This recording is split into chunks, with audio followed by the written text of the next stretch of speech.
Good morning. This is KHEA Radio, 99.5 FM. It's Kickstart. My name is Gardy, and I have some friends that are going to be joining me today. We're going to be talking and learning about some cool things happening in our area. Hey, good morning, Caytlyn. How you doing? Good morning. I'm good. How are you? Thank you for joining again, and thank you for getting through together these technical difficulties that happen in our Zoom world that we live in now. So Hospitality ER, can you remind everybody, what do you guys do and what do you guys offer? Yeah, so Hospitality ER, we're in Galveston on the seawall. We are a family-owned and operated emergency room. So we are a true emergency room. So we see everything from broken bones, stitches, to the more serious heart attack, stroke. This year we've seen a lot of COVID, doing COVID testing, COVID treatment. But we are a full-fledged emergency room, open 24 hours on the seawall. Okay, so I have to ask, so you said it's a family-owned emergency room. Is that normal? No, it's actually, as far as I know, the only one. But Jill's with us today, and Jill and her family are kind of the ones who created hospitality, so she could probably answer that a little bit more. All right. Hey, good morning, Jill. How you doing? I know she's here because we just saw her. I was on mute. I'm sorry. Oh, it's okay. Hey, Jill. How are you doing today? I'm well. Thanks for having us. Thank you for being here. So, what is your role? What do you play here in the Hospitality ER family? Well, my mother, myself, and my mom's best friend from nursing school created hospitality. So in the beginning stages, I made the logo and helped kind of get that going. My technical title is VP of Business Development. So I help with marketing and customer experience. And I'm a nurse by education, so we all kind of try to put our heads together to make sure we have the best medical care from the patient perspective as well, to make sure that they get everything that they need. So that's my role. Okay, so it's been an interesting year. Last year was, and I'm guessing so far it has been this year. You know, have y'all seen, I guess, the same amount of business where it's like the broken bones and people coming in due to normal emergencies, and then also an increase in the COVID cases, or what has been like the ratio, if you could share that? If that makes sense. If that question makes sense. Yeah, no, I definitely, I don't know exactly what ratio I'd call it, but people are still having everyday emergencies. Things are still happening, broken bones, appendix. We are still seeing all of those normal things. We just have the additional COVID on top of it. So it has been, a different year for sure. I'd say the medical field as a whole would say that, but people unfortunately are still having those everyday emergencies. So we're still seeing those, and we're still seeing the COVID as well. Yeah, I know at one point there was a message trying to get out where people were scared to go to the emergency room for certain things. Like if they had pains, they're like, well, I'm just going to avoid it because if I go there, I may be around people who are sick. And some of the hospitals and emergency rooms are saying, no, please go to your appointments, go to your doctor, keep seeking your care. It's okay. It's going to be good. Yeah, I believe that we had that same issue across the board in all of our locations initially, where we had parents that their child did fall and possibly have a fracture, but they were thinking, should I let her have a fracture, or should I give her COVID if we go to the ER? And so they were so afraid of coming to us and other medical facilities and catching COVID. And so we had a lot of questions early on. What are you doing? How are you keeping regular ER patients safe? And so that was our number one priority, is educating the community of our COVID operations are completely segregated, the staff, the location, everything. Our air filters are specific for COVID. There is no chance of what we call our regular ER patients being exposed in any way to our COVID ER patients. And that was probably our biggest hurdle, was explaining to the community that we personally are prepared for this, and we're taking it very seriously, the responsibility of keeping someone that comes in for a broken arm healthy and they don't get exposed to COVID. So that was the only hurdle we had to overcome. Okay. So Jill, a year later, we're better prepared to handle this with, medications and treatment. What kind of things are y'all able to offer if somebody comes in with symptoms or needs, or is tested positive? I love this question. So So since early March of last year, we recognized that there was no COVID treatment plan. And in order to treat our patients, we had to come up with our own. So one of the things that I think is very important for people to know is we don't rely solely on a COVID test. We have developed a way of looking at what the body does when it has COVID. And so even if you have a negative test, but we know you've been exposed, you're having symptoms, we're able to do other things with your lab work and radiology to see if most likely that you have COVID. You're just not, there's lots of false positives out or false negatives out there. There's lots of mistakes where people get a COVID negative test, but they do end up having COVID. So that's the first thing and then the second thing is we have a COVID protocol, a COVID treatment plan that's been going on for a year. And the reason I say that is because we have treated thousands of COVID patients to help them recover, help keep them out of the hospital. And along that timeline, we've tweaked that plan as we have learned more about the best medications. So we combine natural medications with pharmaceuticals. What we try to do is do a hybrid of beefing up your immune system as fast as we can, controlling or neutralizing the virus before it gets too strong, and then managing your symptoms. And so you can get rest and you can take deep breaths and you can eat to help your body recover. And then, of course, our newest big thing is we have a medication called BAM, which we're extraordinarily excited about, that we add to our COVID protocol for the appropriate patients. So can you tell it's called BAM, like BAM? Well, that's the short word. I never say it right. Caitlin can say the whole word. It's a whole lot of letters. Okay. And that's, I haven't heard of that one yet. I mean, what is it supposed to do, or how does that one work? So it's a medication derived from COVID recovered patients and their antibodies. And what it does is it neutralizes the virus early on. It must be given in that initial window, 10 days or less of being COVID positive. And your body doesn't make antibodies for about 7 to 10 days after it's been exposed to COVID. And so in that time, the COVID virus is replicating, it's getting very strong while your immune system is doing its best to fight it, but doesn't really have any soldiers, so to speak, to help fight it.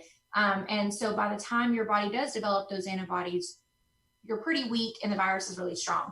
So if we can give you this BAM early on, it is antibodies. It controls the virus and allows your immune system to have time to create its own antibodies. So the COVID virus never gets so strong your body can't handle it. And Caitlyn can go on about what she's been seeing in her facility specifically, but I know that the percentage of patients that we are helping and the way we're turning them around has been nothing short of life-changing. Well, I like the name, BAM. It just seems like, hey, it's going to get the job done and knock it out. And using antibodies from other people to treat others, it sounds like we're living in the future, and we are more prepared than we were at least a year ago when you said there was no protocol on how to treat this stuff right now. So can we talk about the vaccine for a little bit? And I know you said y'all don't administer the vaccine there, right? Correct. Yes, but I think before we went on air, you said, hey, but we gave the option to our staff to get it. Yes. So our medical staff, we worked with other places, and so our medical staff most of them have already had their first dose, and many of them have completed their second dose as well. So we're very excited about that. Well, that's good, and they've been seeing. They're feeling okay and everything. Like, no, I know they were saying like sometimes, there may be some arm pain and stuff like that, but nothing too bad. Yeah, no, I mean, majority of people have very little symptoms, arm pain, maybe some fatigue for, 8 to 10 hours. But I mean, overall, everyone's been doing really great. That's awesome. That is very good. That's very good. And exciting to hear, how this is all working and coming together. So hopefully we can get through this season and on to another one. So, Caitlyn, normally as, in your job and what you do, I'll see you out and you are out in the community and you're out helping and just building that rapport and giving back at different events and school functions, right? So what has that been like this past year, 2020, and so far in 2021 with Hospitality ER? Yeah, so it has been very different. A big part of hospitality is being in the community, like you said, really being a part of the cities that we serve. And so last year we had to get really creative. We had to figure out how can we still serve people while everyone, at the beginning of quarantine, everyone was staying at home. And so we realized that um, 2020 and COVID was going to play out into people's lives very differently. So we did a lot of things on our Facebook. We knew that financially, a lot of families were hit hard in 2020. So we started giving out gift cards to restaurants, to local businesses. In 2020, our goal was to always support local. So we really went in and kind of looked at what we were doing, things that we normally do on hospitality, our giveaways, our different people that we partner with. So we really went in and we started doing that locally, promoting local restaurants, promoting local businesses, um, trying to think of ways that we could incorporate families. We had a live concert that we streamed on our Facebook page with Leland, just a night of worship, because we needed hope, and we needed to kind of uplift people. So we're still doing things in the community. We just have to do them a much smaller. At Christmas time, we did holiday pop-up parties for different businesses and had a lot of fun. We did them outdoors. We did them with COVID protocols, but we've gotten really creative in the past year of how we could still stay in the community and really kind of support where it was needed, but being safe. Awesome. That is very good to hear. So right now it's 9:31. This is KHEARadio.com, 99.5 FM, talking to Hospitality ER. They are right there in Galveston, Texas. And I drove by the other day and just seeing y'all's location. It's a beautiful location. And I mean, I'm sure, accidents happen all the time. So it's always good to know what you're going to do in the place where you're going to go. So I was talking to you earlier. I had like an injury the other day and I was in League City. And so I just like, I'm just going to go here because I'm in League City. But could you explain, like, why should somebody even drive a little bit further just to get there if they're not on the island? Yeah, so we see people from everywhere, from Galveston all the way up into Houston. But our big thing at hospitality is really patient experience. From the time you walk in to the time you leave, we want you to know that our doctors are there to listen to you. They're there to treat all of your symptoms, to find out why you're having, the pain that you're having or the issues that you're having, and then making it all affordable is really important.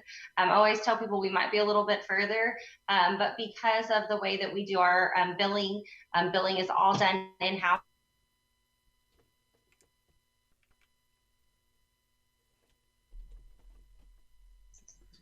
I'm still on guard here. Not only is it fast, economical, and affordable. So we were having some Zoom issues, man, Ed, but now you're back. Now you're back. Jill, are you there too? I'm still here, yes. All right. What Caitlin said, people ask us all the time, why drive the extra 30 minutes versus driving down the street? First of all, the way I initially explained it is you can drive to a local facility and sit in the lobby for 30 minutes and then get seen by a physician and leave almost as sick as you were when you got there, with maybe a shot and a prescription, doing minimal treatment. And then, a couple of months later, you may get a rather large bill, and then trying to make sure that insurance covered what they were supposed to, or working out a payment plan, or seeing if there's any financial assistance available. It's a circus because you just don't have a direct lines for someone from the billing company. Oftentimes, the physicians bill differently than the facility, than the radiology, than the lab. So you could end up with 4 different bills with 4 different billing companies. So we take all of those things into consideration and we fix them. And so why come to us? You're going to get seen immediately. Like Caitlin said, we will not let you leave feeling like you did when you got there. You do not leave until you feel significantly better, because you may have to go to work. You may have to go pick up your kids. You may have to go to school. That's the whole point in coming to us. We're very thorough in our testing. We don't believe in minimal testing, and then if you get worse, come back and see us, because we catch things all the time. And then the fourth thing is, like Caitlin said, we do our billing in-house, and you get 2 bills, and they're both from the same billing company, and they're for everything we could possibly do. And if you have a question or a concern, you have one number that you call, and we handle it in-house. And many times you don't get a bill from us for quite a while, because all of the steps that patients are used to having to take with calling their insurance and calling the medical facility and calling the lab, We actually do all those things in advance. So by the time you receive a bill, any potential mistakes or questions or frustrations have already been handled for you. So the ease of care, the efficiency of the care, and the efficiency in the billing is why people drive 30 and 45 minutes to see us. Awesome. Jill, is there anything else you'd like to share while you have this opportunity this morning? We just really want to promote that we, like Caitlyn said earlier, we are treating COVID. We treat it thoroughly and aggressively. And so we cannot scream it enough from the rooftops. We feel like if you think that you have COVID, the most important thing is to get tested and treated as early as possible. We personally feel like you're going to be safest and be healthiest if you come to a hospitality ER. We have one in Longview, Tyler, and Galveston, and that we have BAM. And if you don't know what BAM is, Google it and know that very few facilities like us have it, and we have it. You know, a lot of times, and myself included, I had COVID in December, but for the first, so many days, I'm like, that's not what it is. It's probably like sinus pressure, all this stuff. And then it continually got worse till I realized, hey, this is not right. And I had never heard of BAM, but then I was like, well, I'm going to go get tested, but I'm going to wait till the weekend to see if I can go to work on Monday or I'll feel better, right? But no, I didn't. And I should have. Oh, it might be a sinus headache or some pressure. Just go get tested then. I mean, why not? Right now, the tests are a lot more available. I know UTMB offers them, and some of the other like urgent cares do. Is that something y'all offer at Hospitality ER as well? The testing? Yes, we do. We have both the rapid test and the PCR test available at Hospitality, and so yes, and we see people whether they've tested with us and test positive and we start their treatment then, or we also see a lot of people that test positive at other places and then come in to see us because they didn't receive treatment or the treatment wasn't aggressive enough for them. I got you. Well, thank you. Caitlyn, is there anything else that you would like to share this morning while on KHEA Radio? I'll just kind of reiterate what Jill said. The early intervention we've learned is really important. We have seen people come in and who have done their testing and treatment, and the first 3 to 4 days, while the virus might have been really aggressive in their body, we were able to kind of get that under control, whether they received BAM or a different treatment. And then we've seen people that have come in that had testing and didn't receive treatment at other places, and it's day 7 or 8. And they are really sick. So I always tell people, if you are not feeling well, go in, make sure you're getting tested, but also make sure you're receiving treatment as well, because those first, that first couple days, I'd say days 3 to 5 are really important, that we're getting treated, that we're boosting our immune system, that we're eating healthy, that we're taking the right vitamins. So those days are really important. Awesome. Well, thank you for taking the time, both of you. And I'm sorry about the technical difficulties that we had. That's why I love Zoom and technology. And when it works flawlessly, I love it. And then whenever it doesn't work as good, I still love it. But I'm excited for the day whenever we can get y'all both back in studio and we can talk about everything going on. Thank you for having us. We agree. Of course. We're excited to come back. This is KHEA Radio, 99.5 FM.